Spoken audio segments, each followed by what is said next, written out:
طاب مساءكم أحبتنا الحضور كلا باسمه ولقبه المحترم. مريزلي خويا صبرا وكاتو السورياية بعراق بعد رنت عمك نشتت مردوتا كالديتا بعنكاوا خرمشا صبرايا دي وزوياخا دقرشتا ضدرانا على كونش مشخاثة خد شمت معلقة لرحيل الشمس تصبرا وماخورة دكتور بهنام عطلة وآها على آوان دك نشتت مردوتا كالديتا برستقة عنكاوا بأربل وهدر أهزيخا من يانا من مشتقلان مدبراناية عم مقبية أكاديمية ويوذعاية وسبرة وماخورة وأمانة وما مثلان دمطك سياثة دكنوشيا مديناية عم كنشا من يصيبة بصبروثة ومخرا ومشورة لأهزيخا بقبلت بشينا لهديرة وبقروتة شربة خيط ماخورة وآها بيدم يقرتا فائزة ذياب سرحان مدبرنت داها زياخا. ولد الشاعر بهنام عطلة في بلدة بغدادة قرقوش من قضاء الحمدانية محافظة نينوى العراق. كتب الشعر بنوعيه العمودي والحر في مرحلة الدراسة المتوسطة. نشر أول قصيدة من الشعر الحر في جريدة الرسالة الموصلية. كثيرة طبعا سيرته الذاتية لكن اختصرناها. حاصل على تكريم وكتب شكر وتقدير ودروع الإبداع من عشرات المؤسسات الثقافية والعلمية والبحثية. أيضا له حاصل على شهادة الدكتوراه في علم الخرائط عام 1989، دكتوراه علم الخرائط 99 آسفة. عضو اتحاد الأدباء والكتاب السريان أربيل، عضو الاتحاد الدولي للصحافة بروكسل، عضو الاتحاد الدولي للأكاديميين العرب في الدنمارك. وأيضا المناصب الإدارية والإعلامية التي تقلدها وعمل فيها: رئيس منتدى الحمدانية الأدبي في عام 2001، رئيس اتحاد الأدباء والكتاب السريان الكلدان والسريان في العراق في الفترة 2004 ولغاية 2007. ترأس وعمل في تحرير العديد من الصحف والمجلات وأشرف ثقافيا على البعض الآخر منها. رئيس تحرير جريدة صوت بغدادة، رئيس تحرير جريدة صدى السريان، مدير تحرير جريدة نينوى الحرة، رئيس تحرير مجلة الإبداع السرياني، رئيس تحرير مجلة موتى عماية، مدير تحرير جريدة سورة الأمل ومسؤول القسم الثقافي فيها، مدير تحرير جريدة سورايا. أصدر العديد من المجاميع الشعرية، فصول المكائد، وأيضا إشارات لتفكيك قلق الأمكنة، مظلات تنحني لقاماتنا، هوة في قمة الكلام، هكذا أنت وأنا وربما نحن، مر الظلام من هنا أيضا باللغة السريانية، وأيضا حوار في آخر الليل. وباثر هادخ بشلا مقروة مملة خيادة صبر وكاتو السورياية بعراق بيدم يقرأ راوند بولوس ريشة خيادة. شمت خيادة الصبر سايوم السرياي ونشتا مردوثة كلديتا قبل خلوخن شينا ويقارة بادي رمشة صبرايا محرايا بريشة الميقرطن ماحورة يديعة دكتور بهنان عطلة. بادي رمشة طاويلا خكمة مقهارة وباصوية اللي بارويوثة وفلفونة ماحورة ونسيونة بهنان عطلة ودغلت محرة وطاويلا هم كراش رعنا كونش مشحاثة خاثة أو باش فيقة من بين إيد محورة كشمة معلقة برحيل الشمس.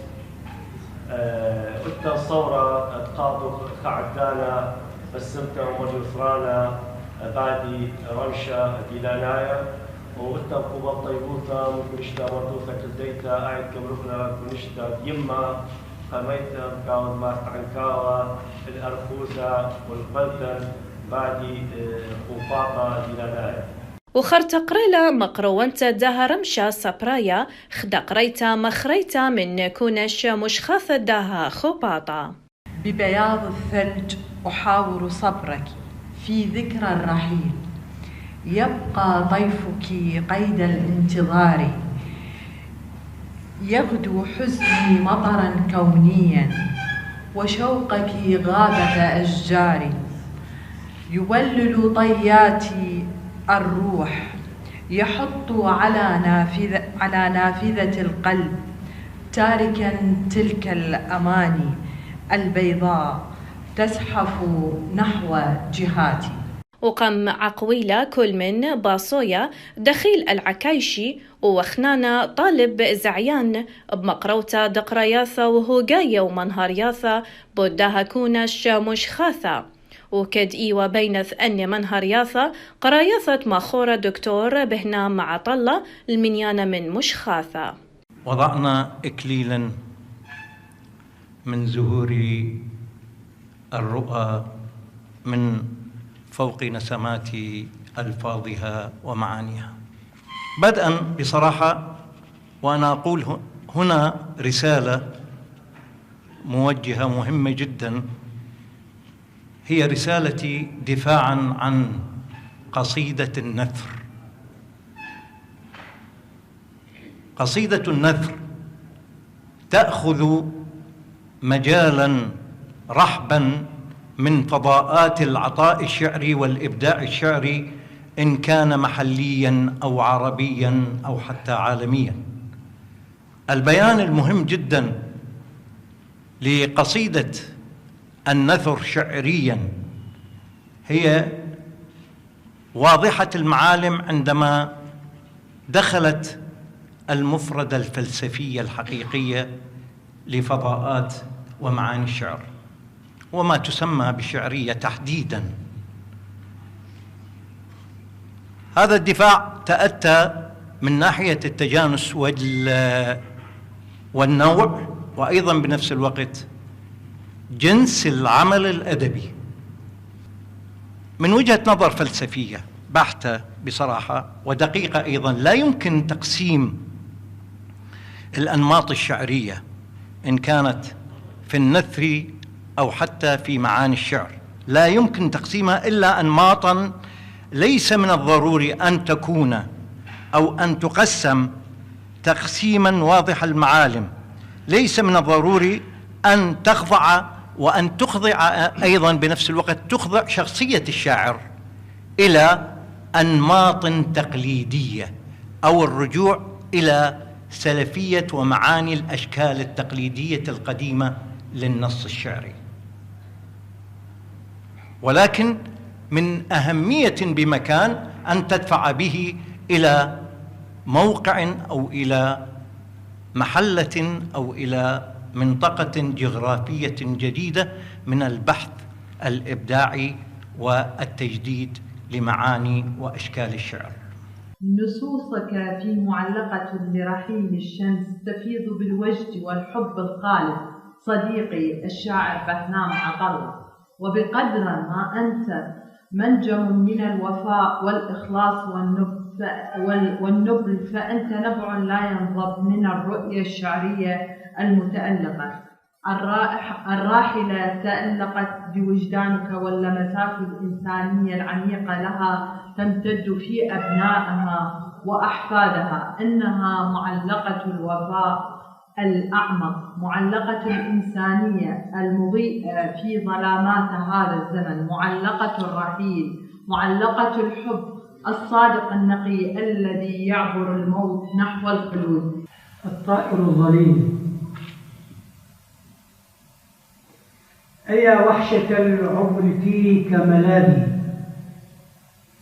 أيا وحشة العمر فيك ملاذي، تأوى القلوب لوجنتيك خفاقا. أيا وحشة العمر أين السبيل، فطريقي موحش وأنت السعادة. أيا ذات العيون الخضر مهلا، أيا ذات العيون الخضر مهلا، فمن فك الشوق في القلب قد تاق. كأنك غفوت زهوا تحت الثرى، بأرض القيامة تلقت ائتلاقا. تركت نديم العمر ينأى بروضك، فهلا تناخت لتلك العيون وثاقا. إلى الشمس أرنو حيث الضياء وصدى البهاء حلو المذاقا. مقامك الروض في السنا يخفو، ليبطر حبا بين الجفون تلاخى. من خلل السماوات هبر الوجد شوقا، كسواق العمر تعزف لحن اشتياقا. كنت كالدوح في مهب الريح يسري، وأنا الطائر الظليل يأبى افتراقا. نستطيع أن نقول بأنه هو موجود هذا الغرض من الغرض الشعري من وجود البشرية، لأنه غرض فطري يعني وعاطفي وإنساني. يعني ما واحد يهيئ مشاعر، لا، عندما يفقد إنسان عزيز أو شخص أو صديق يكتب. ولو رجعنا إلى العصور الأموية، العصر الأموي والعباسي وقبل العصور أيضا، نجد الرثاء موجود، رثاء الأب والأم والأخ موجود هذا الرثاء، والصديق والملوك، وحتى رثاء المدن مثل ما رثاء ابن الرومي، مثل رثاء مدينة البصرة. لكن لم نجد، أو حتى لو وجدنا نصوص قليلة لرثاء الزوجة أو الشريك قياساً مع الرثاء الابن والأخت، وذلك لأسباب. أولاً، هناك يعتبرون لا يجوز للشاعر أو الشخص أن يبوح عن هذه العلاقة الحميمة بينها، ويعتبروها حسب تقاليدهم، يعتبروها هاي يعني شو نقول خط أحمر، لا يجوز. حتى الإنسان العادي لا يجوز أن يعتبروها هاي علاقات خاصة من هذا النوع. ولهذا نجد نصوص يكتب، مرات الشاعر يكتب نص وربما يكتب وما يظهر للعلن، ومثل ما حصل بين الشاعر الفرزدق وجرير عندما توفى زوجته كتب قصيدة رثاء لزوجته. صديقه فرزدق، صديقه بنفس العصر ونفس العمر، اعترض ورثاء وقالوا أنت عملت هذا الشيء. عندما جرير زار قبر زوجته وألقى قصيدة قال له هذا أنت ليس هناك زيارة، معنى القصيدة يعني ليس هناك زيارة للأحياء للأموات، وإنما الزيارة تكون للأحياء، وأنت جلبت لي زوجتك أو شريكتك، جلبت لها الخزي والعار بهذا العمل. يعني هاي الوصف. لكن احنا من هنا ننظر، لا نستطيع، ربما الواحد يقول ربما هذا مجتمع يطلق عليه كلمات ملائقة، لا، ما يصير. هذا مجتمع هو عنده هكذا، رؤيته هكذا، رؤيته المرء. والدليل، أعطيكم دليل على ذلك، كانوا يفتخرون بالمرأة الشجاعة، يفتخرون ويعلنون اسمها، مثلا موقف أو فتشي بشجاعته يعلنون ويعتزون به. أو المرأة بالكرم، عندما تكرم الضيف بغياب الرجل أيضا كانوا يعتزون بها. لكن عندهم هاي الخصوصية، عندهم كذا.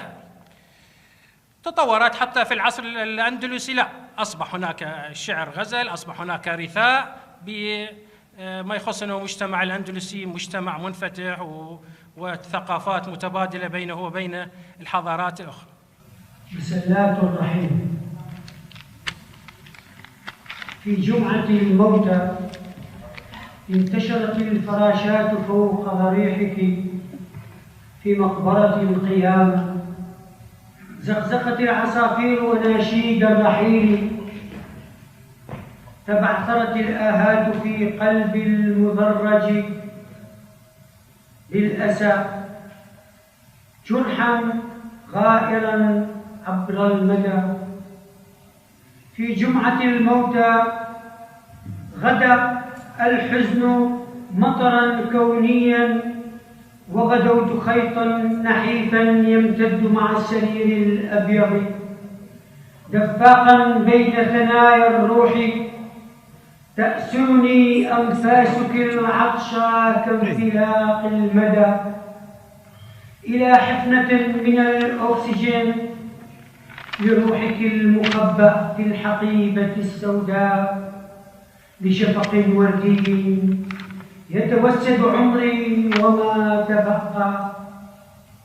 في جمعة الموتى ألم تشريني يداهمني يبعثرني، تاهت فيه القبلات بين شفتيك، تعثم الكلام بفم الملائكة. هطلت أمطار اليقظة، وتدفقت مواويل الحزن بين سواقي الحلم،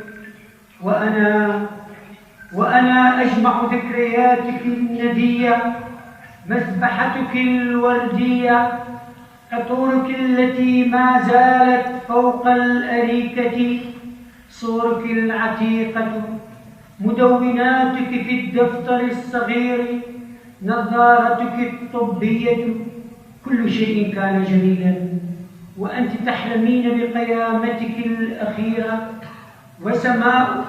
وسماء صافية طالت انتظارها كصفاء عينيك الخضراوين. ومقرولم يقرأ راوند بولوس رش خيادة سبرا وكاتو سوريا بعراق خايشو كانت إقارة قام خورم يقرأ ما ردها كونش مشخاثة عم قروتة خامم لكريا بأها بورسا. شمد حياد السبر الصايوم السرياي الدن شهارة مقرو آدي درعة طيمنطة تا محورة دكتور بهنال عطلة أو آدي إلي بمناسبة فرصة خالد خمشي شد آسد حياد السبر الصايوم السرياي مشار خرزة مربوطانايا شات تريل بطاطا مصري بمطيمنطة خمنيانا من محور أو الصبر والسايوم السرياي وكم شارخ لا كم خير خاقاوت ما تتكلم ليش تشتغلوا باش نمطيمنا محورة ايديعة بكلم ليش جبرائيل ماموكا وكانت خزوياحة اسقيلة ويوتن إقارة بايش مطيمنا بالخونة ونسيونة محورة بارويا دكتور بهنال عطلة. ضمن برنامج اتحاد الدباء وكتاب السريان ارتأت الهيئة الإدارية بمناسبة ذكرى الخمسينية تأسيس الاتحاد الدباء وكتاب السريان يوبيل الذهبي أن يباشر نشاطه الثقافي لعام 2023 بتكريم عدد من المبدعين من الشعراء والأدباء والكتاب السريان، وكانت باكورته في قرية كرمليش في ساحل نينوى. تم تكريم الشاعر السرياني جبرائيل ماموكا من قبل الاتحاد في احتفالية جميلة، واليوم يسعدنا جدا أن نثمن ونقدر الجهود والتجربة الشعرية الشاعر السرياني المبدع الدكتور بهنال عطلة. باسم الاتحاد الأدباء والكتاب السريان وباسمكم جميعا نهدي هذا الدرع الرمزي التكريمي للدكتور بهنال عطلة بكل فخر.